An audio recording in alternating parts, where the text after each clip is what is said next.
मेरे प्यारे विद्यार्थियों, नमस्कार। कक्षा 9th में हिंदी विषय में आपका स्वागत है। और जैसा कि आपको पता ही है कि मैं श्री काका कालेलकर द्वारा रचित निष्ठा मूर्ति कस्तूरबा पाठ पढ़ा रही हूँ, जो कि एक संस्मरणात्मक निबंध है, जिसकी व्याख्या मैंने पिछले 4 खंडों में कर दी है। अब बचे हुए गद्यांशों की व्याख्या मैं इस 5वें खंड में करूंगी और फिर ये आपका पाठ यहीं पर समाप्त हो जाएगा। ये श्री काका कालेलकर जी का चित्र है और ये पाठ का नाम है निष्ठा मूर्ति कस्तूरबा। बच्चों, हम ये निष्ठा मूर्ति कस्तूरबा के छाया चित्र पर आते हैं। आप इनको देखिए, इनको पहचानिए। अब हम आते हैं पाठ के मूल भाव में। किन विशेषताओं को लेकर के लेखक ने ये पाठ लिखा है कि एक तो ये संस्मरणात्मक निबंध है, गद्य की एक ये विधा हो गई, और फिर प्रस्तुत निबंध में राष्ट्रमाता कस्तूरबा के पातिव्रत्य धर्म, त्याग, सेवा परायणता जैसे महान उच्च गुणों पर प्रकाश डाला गया है और भारतीय नारी का जो आदर्श है वो यहाँ पर प्रस्तुत किया गया है। और इसमें भाषा जो है वो शुद्ध साहित्यिक एवं व्यवहारिक खड़ी बोली अपनाई गई है और शैली जो है वो व्याख्यात्मक एवं विवेचनात्मक है। और साथ ही साथ जो साहित्य की सार्थकता होती है कि साहित्य में कुछ न कुछ शाश्वत सनातन सत्य संदेश अवश्य ही छुपा होता है, जो कि उसकी प्रासंगिकता सिद्ध करता है। तो यहाँ पर आज की भारतीय नारियों को भी किन आदर्शों को अपनाना चाहिए, इसका भी हमें यहाँ पर दर्शन कराया गया है और यह भी हमें यहाँ पर शिक्षा और संदेश दिया गया है। जब आप इन शब्दार्थों को एक बार पढ़ोगे तो आपका अभ्यास हो जाएगा और आपको वो शब्द और अर्थ समझ में आ जाएंगे, जिससे गद्यांशों की व्याख्या करने में आपको सहायता मिलेगी। साथ ही साथ आपकी शब्द संपदा भी बढ़ेगी, जो कि किसी भी भाषा के ज्ञान के लिए अति आवश्यक। अब बच्चों, हम गद्यांशों की व्याख्या पर आते हैं।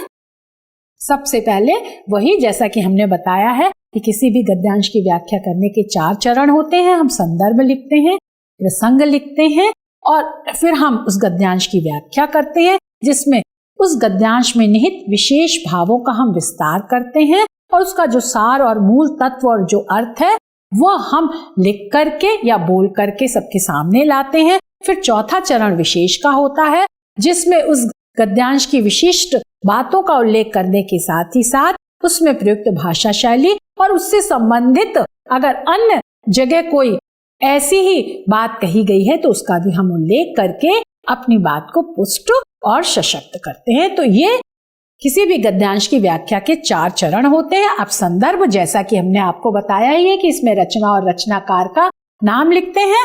और फिर प्रसंग पर हम आते हैं कि प्रस्तुत गद्यांश में लेखक काका कालेलकर निष्ठा मूर्ति कस्तूरबा की तीव्र व प्रखर बुद्धि की समझ से हम सबको परिचित करा रहे हैं। अब हम गद्यांश पढ़ते हैं।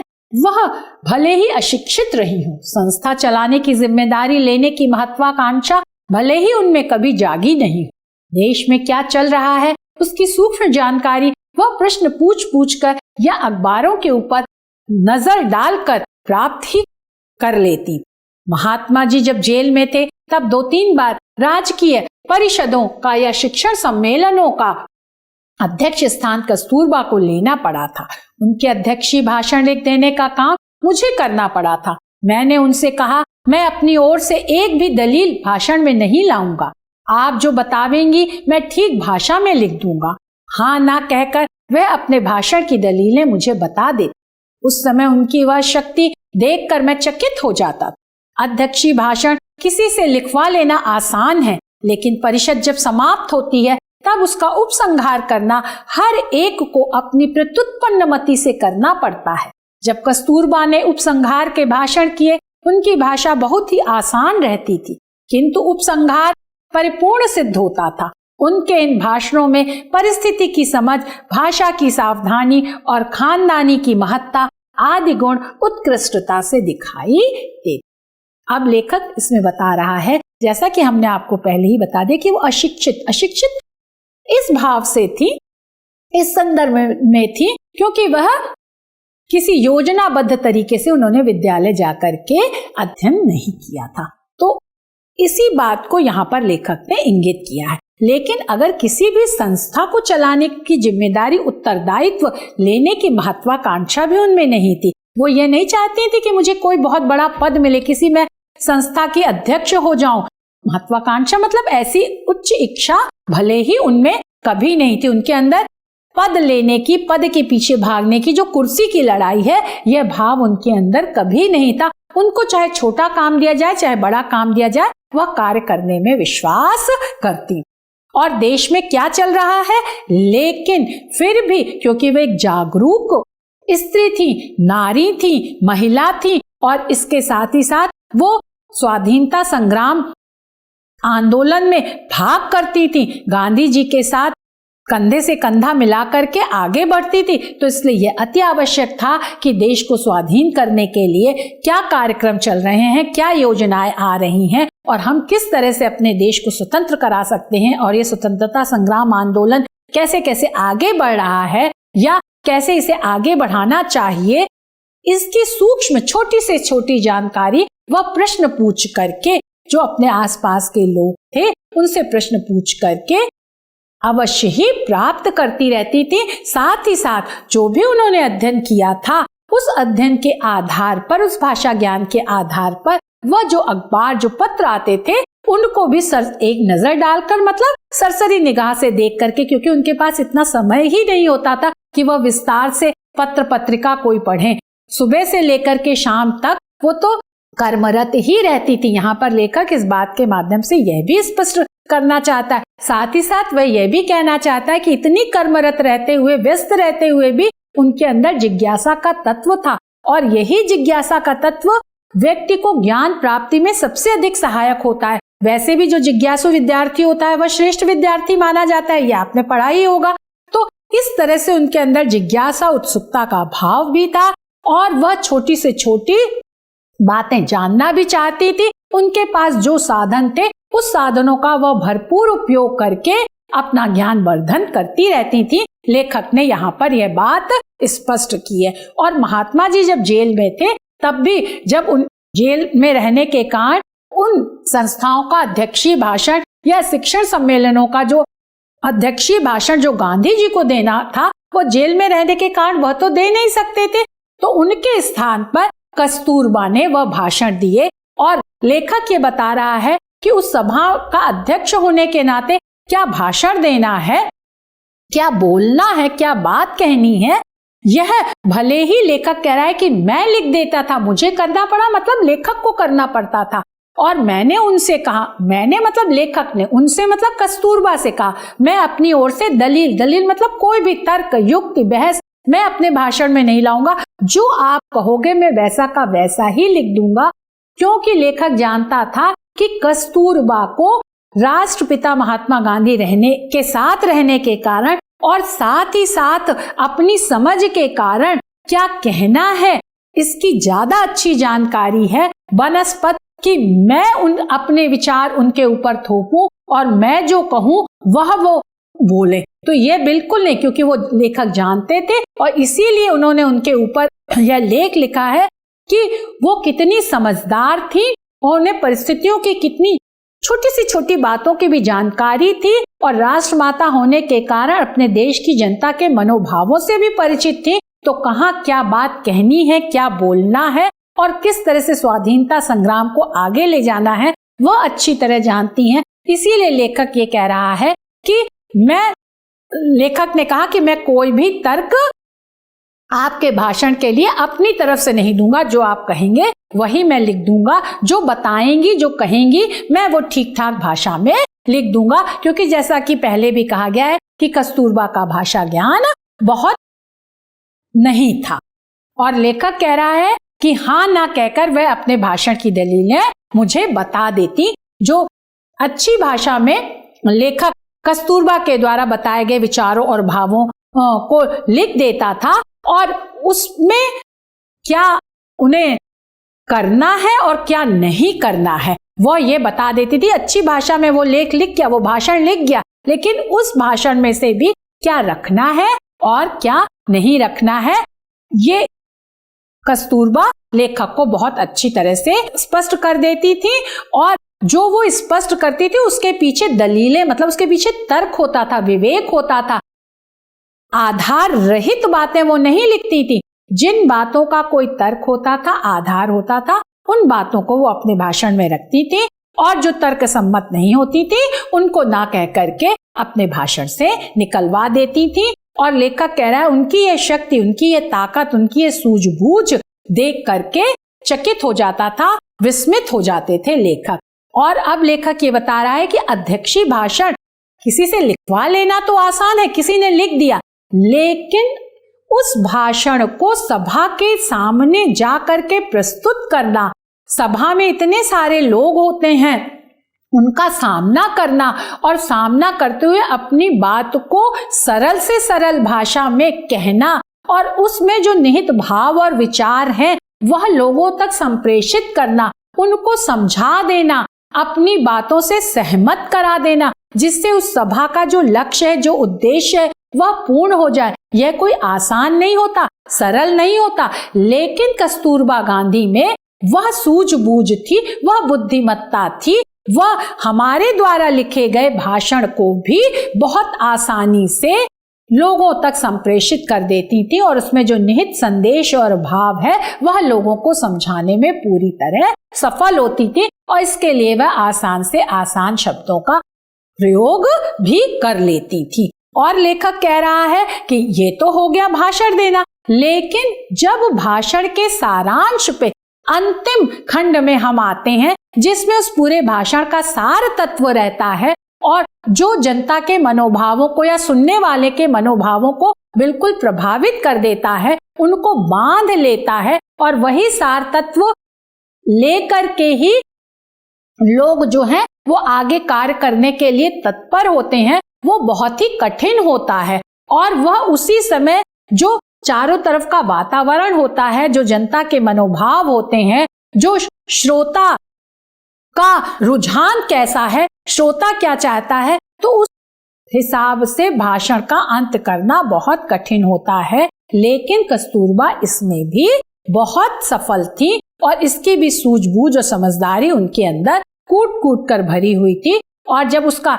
भाषण का उपसंहार मतलब समापन करना होता था तो हर एक को अपनी प्रत्युत्पन्न मति मतलब सूझबूझ, जो वातावरण और परिस्थिति को देख करके तुरंत हमें जो निर्णय लेना पड़ता है और हमें जो अपने विचार और भाव व्यक्त करने पड़ते हैं, कार्य करना पड़ता है, वह प्रत्युत्पन्न मति के अंतर्गत आता है। तो कस्तूरबा ने, लेखक बता रहा है कि कस्तूरबा ने समापन के भाषण के समय भी अपनी बुद्धिमत्ता का परिचय दिया, उस भाषण को पूर्ण किया, प्रभावी बनाया और उस भाषण को सफल सिद्ध कर दिया, क्योंकि वह जो बात कहना चाहती थी उससे श्रोता वर्ग या जनता वर्ग पूर्णतः सहमत होता दिखाई देता था। और इस तरह से उनके भाषणों में परिस्थिति की समझ, परिस्थिति मतलब क्या समय है, क्या विषय है ना, क्या लोग सुनने वाले चाहते हैं, तो उस परिस्थिति के अनुसार और कैसी भाषा का प्रयोग करना चाहिए, खानदानी की महत्ता, जो उनके परिवार, जिस श्रेष्ठ परिवार से वो आई थी और उस श्रेष्ठ परिवार के गुणों को, आदर्शों को जो उन्होंने अपनाया था, उसी कारण वह अपने भाषण का समापन इतनी अच्छी तरह से श्रेष्ठ तरीके से कर पाती थी। लेखक यहाँ पर कस्तूरबा की इस विशेषता पर भी प्रकाश डाल रहा है, उत्कृष्टता मतलब श्रेष्ठता से। और इस तरह से वह अपनी सूझबूझ, अपना व्यवहारिक भाषा ज्ञान और अपने परिवार के संस्कारों के द्वारा अपने भाषण को परिपूर्ण और सफल बना दे।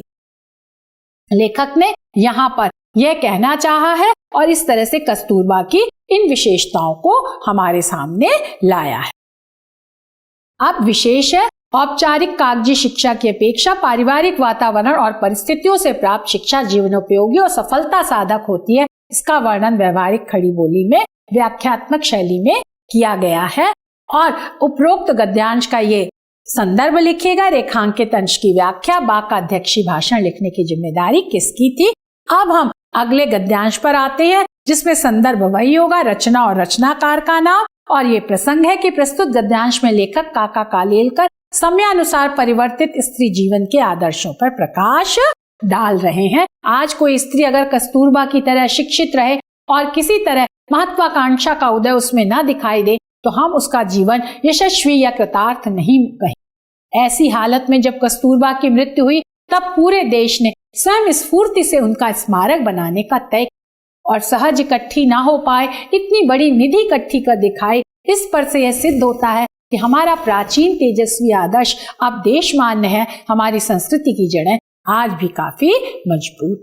अब आज के जमाने में मतलब समसामयिक समय है ना, चाहे लेखक ने जब लिखा ये लेख और चाहे तब से लेकर के आज तक का समय और आने वाला समय भी, तो कोई भी समय हो तो वह आज के जमाने से स्पष्ट होता है कि समसामयिक किसी भी समय जो चिंतन मनन है ना, श्रेष्ठ गुण है, वो भले ही बहुत परिवर्तित हो गए, काफी बदल गए, मतलब बहुत परिवर्तित हो गए हैं। अब हम कल्पना भी नहीं कर सकते कि कोई बालिका जो है वो विद्यालय नहीं जाएगी और पढ़ेगी नहीं, और इस तरह से औपचारिक शिक्षा ना प्राप्त करके भी राष्ट्रमाता के गरिमामय पद पर आसीन हो पाएगी, और उसके अंदर इतने सारे गुण होंगे, श्रेष्ठता होंगे। हम समझते हैं सिर्फ विद्यालयी शिक्षा से ही हम श्रेष्ठ गुणों को अपना सकते हैं, है ना। तो अगर कोई बालिका पढ़ने नहीं जाती है और तो हम उसे क्या कहते हैं कि अरे वो तो अशिक्षित है, उसकी तरफ समाज इतना ध्यान नहीं देता है। तो इसी बात की ओर लेखक ने प्रकाश डाला है कि कस्तूरबा की तरह अगर किसी ने औपचारिक शिक्षा प्राप्त नहीं की है, और वो जैसा कि अभी इसके पहले के गद्यांश में हमने पढ़ाया था कि वो किसी भी संस्था का अध्यक्ष पद नहीं बनना चाहती, उनके अंदर कोई चाहत नहीं थी, चाहत थी तो सद्गुणों को अपनाने की और उसको अपने जीवन में उतारने की, और सेवा त्याग परोपकार करने की, और देश को स्वाधीन कराने की, हर स्त्री को अपना सम्मान दिलाने की, और उसके अंदर अच्छे आदर्श भरने की इच्छा थी। लेकिन आज जो पद की, पैसे की या किसी उच्च पद प्राप्ति की जो इच्छाएं महिलाओं में उत्पन्न हो गई हैं, वो भले ही उनमें नहीं थी कस्तूरबा में, लेकिन फिर भी उनका जीवन यशस्वी या कृतार्थ नहीं कहेंगे। लेकिन कस्तूरबा का जीवन फिर भी यश से पूर्ण था और धन्य था। और आजकल की महिला अगर वो उस तरह से औपचारिक शिक्षा प्राप्त नहीं करती है, किसी उच्च पद पर आसीन नहीं है, तो उस महिला को इस तरह का सम्मान या समाज इस तरह का सम्मानित दृष्टि से नहीं देखता है। लेकिन यह उचित नहीं है। किसी की भी कीर्ति और यश, आज की महिलाओं की कीर्ति और यश फैलता ही जाएगा, प्रसरित होता ही जाएगा। तो लेकिन अब लेखक कह रहा है ऐसी हालत में जब कस्तूरबा की मृत्यु हुई तब पूरे देश में, लेकिन अब लेखक ये कह रहा है कि भले ही वो महत्वाकांक्षी नहीं थी, भले ही वो औपचारिक रूप से शिक्षित नहीं थी, लेकिन जिन गुणों के कारण, अपने आंतरिक गुणों के कारण, श्रेष्ठता के कारण वह राष्ट्रमाता के पद पर आसीन हुई, और जब उनका देहांत हुआ तो पूरे देश ने उनके प्रति श्रद्धा व्यक्त की, और स्वयं स्फूर्त, मतलब किसी को कहने की जरूरत नहीं पड़ी, अंदर से यह भाव उत्पन्न हुआ कि हम उनके लिए एक स्मारक, मतलब यादगार स्थल बनाएंगे उनका, क्योंकि वो राष्ट्रमाता थी और सच्चे अर्थों में राष्ट्रमाता थी, सच्चे अर्थों में देशभक्त थी। जैसा कि पाठ के द्वितीय खंड में भी जो पहला गद्यांश है उसमें लेखक ने कहा है कि वो राष्ट्रपिता की पत्नी होने के कारण ही राष्ट्रमाता नहीं थी, बल्कि अपने आंतरिक सद्गुणों के कारण, सच्चाई, त्याग, सेवा, परोपकार आदि, कर्मनिष्ठा आदि आदि जितने अच्छे गुण हैं वह उन्होंने अपने जीवन में अपनाए थे,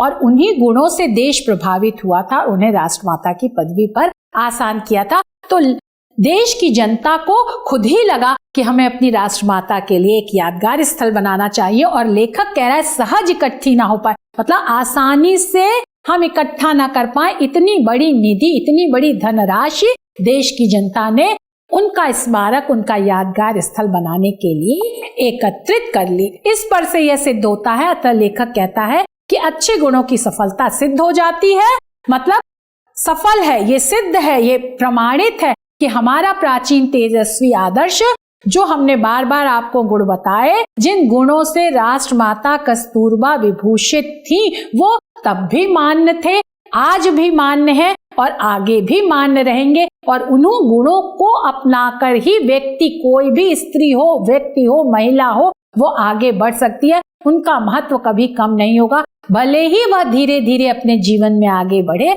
पर निश्चय ही वह अपने श्रेष्ठ लक्ष्य और गंतव्य को प्राप्त कर लेगी। और इसीलिए लेखक कह रहे हैं कि हमारी जो संस्कृति है, हमारी संस्कृति के जो आदर्श वाक्य हैं, सत्यमेव जयते, तेन त्यक्तेन भुज्यता, कर्मण्येवाधिकारस्ते मा फलेषु कदाचन, चरेवेति चरेवेति, या कर्म प्रधान विश्व रचि राखा, जो तुलसी जी की रामचरितमानस और श्रीमद् भगवत गीता के आदर्श वाक्य हैं, जो हमारी संस्कृति के भी आदर्श वाक्य हैं, उनकी जड़ें, उनकी नींव अभी भी बहुत मजबूत है और इन्हीं आदर्शों को अपनाकर हम अपने जीवन में आगे बढ़ सकते हैं। और ये आदर्श आज भी शक्तिशाली है क्योंकि ये शाश्वत सत्य और सनातन बातों के प्रतीक हैं।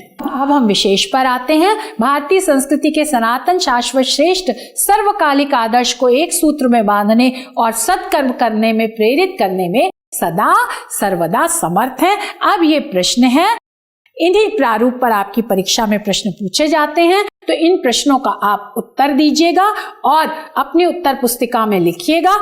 अब हम आगे के गद्यांश पर आते हैं। सबसे पहले संदर्भ, जिसमें रचना और रचनाकार का नाम, और फिर हम प्रसंग पर आते हैं कि प्रस्तुत गद्यांश में लेखक काका कालेलकर ने अपनी पारिवारिक संस्कार और आदर्शों की महत्ता पर प्रकाश डाला है। अब हम गद्यांश पढ़ते हैं। ये सब श्रेष्ठता या महत्ता कस्तूरबा में कहां से आई? प्रश्नवाचक चिन्ह है। उनकी जीवन साधना किस प्रकार की? शिक्षण के द्वारा उन्होंने बाहर से कुछ नहीं लिया। सचमुच उनमें तो आर्य आदर्श को शोभा देने वाले कौटुंबिक सद्गुण ही थे। असाधारण मौका मिलते ही और उतनी ही असाधारण कसौटी आ पड़ते ही उन्होंने स्वभाव सिद्ध कौटुंबिक सद्गुण व्यापक और उनके जोरों हर समय जीवन सिद्धि हासिल।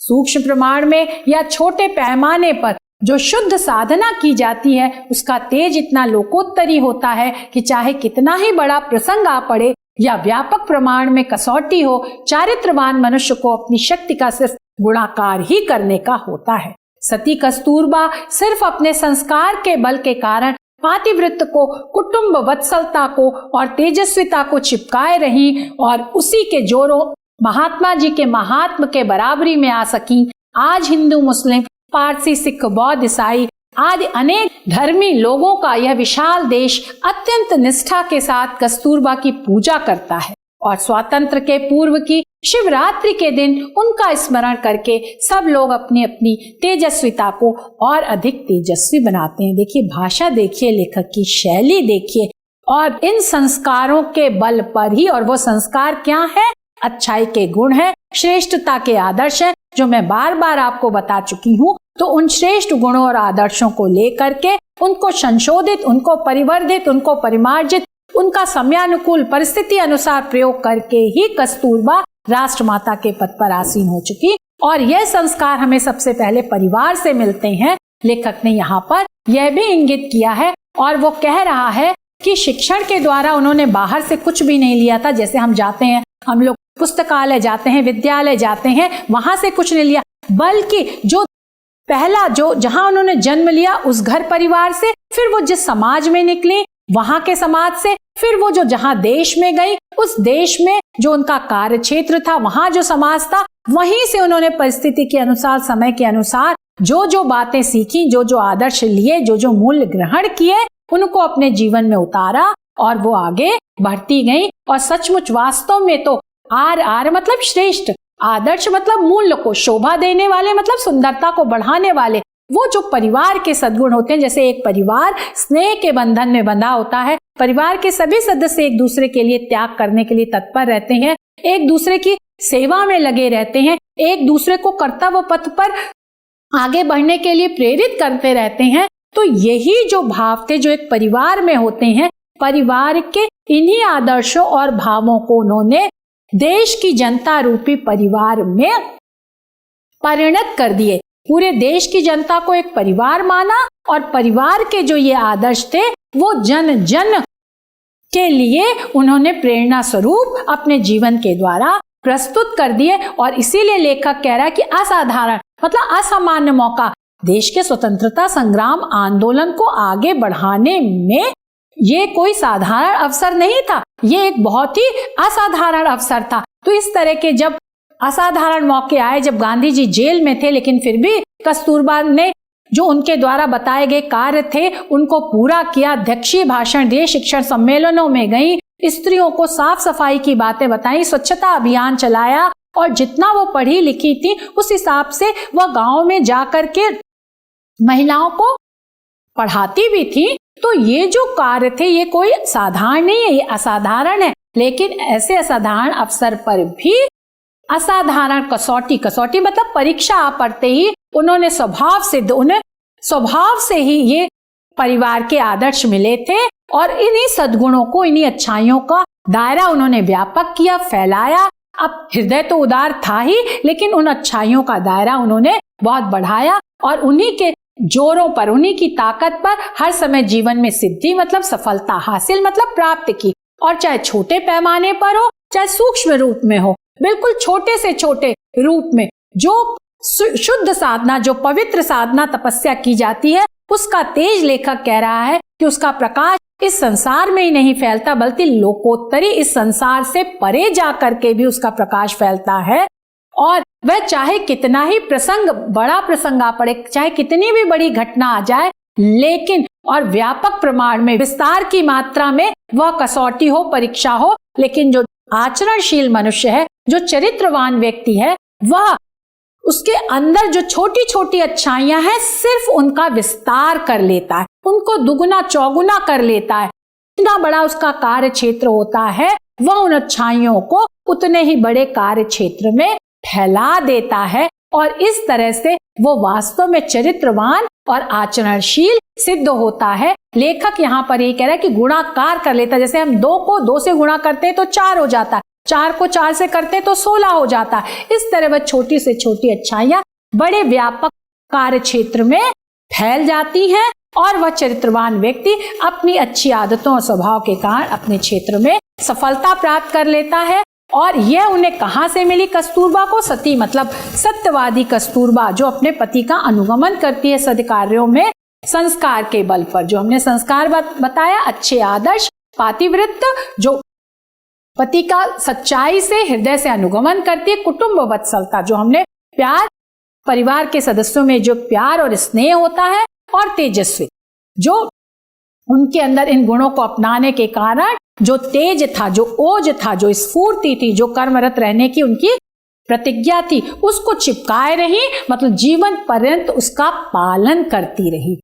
और उसी के जोरों से और इसी के ताकत के बल के कारण वो, जैसे महात्मा जी थे राष्ट्रपिता, तो ये राष्ट्रमाता के पद पर, महात्मा पर मतलब बराबरी पर, महत्ता पर, और बराबरी मतलब समानता पर आ गई। और लेखक ये कह रहा है कि उनको राष्ट्रमाता स्वीकार करने में सभी धर्मों के लोगों ने, क्योंकि हमारा धर्म, हमारा देश विविध धर्मी है, अनेकता में एकता है, ये हमारी विशेषता है। तो हिंदू मुस्लिम चाहे किसी भी धर्म के अनुयायी हो, सभी लोगों ने ये जो हमारा विशाल और बृहद देश है, अत्यंत निष्ठा के साथ, अत्यधिक प्रेम और विश्वास के साथ कस्तूरबा की पूजा करता है, कस्तूरबा की आराधना करता है, मतलब उनके आदर्शों को मान्यता देता है और उनके आदर्शों को अपने जीवन में उतारने की कोशिश करता है। इसमें धर्मगत, संप्रदायगत कोई भेदभाव नहीं रहता। और लेखक कह रहा है, स्वतंत्रता के पूर्व शिवरात्रि के दिन उनका स्मरण, उनको याद करके सब लोग अपनी अपनी तेजस्विता को अधिक तेजस्वी बना लेते हैं।